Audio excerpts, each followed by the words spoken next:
Nalapno sa ilang bahagi ng katawan ng 5 lalaki matapos masabugan ng butane gas sa Davao City.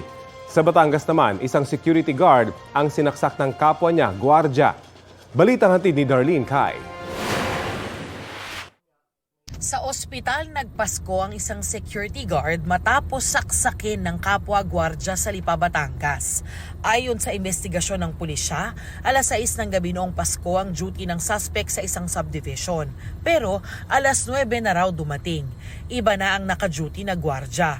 Kwento ng gwardyang sumalo sa duty, hindi siya pumayag na pumwesto pa ang suspect dahil lasing umano.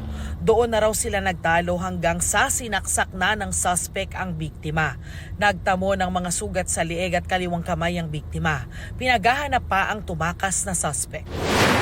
Sa Davao City, nagkalapno sa mukha, braso at kamay ang 5 lalaking bibili lang sana ng ulam sa isang karinderya.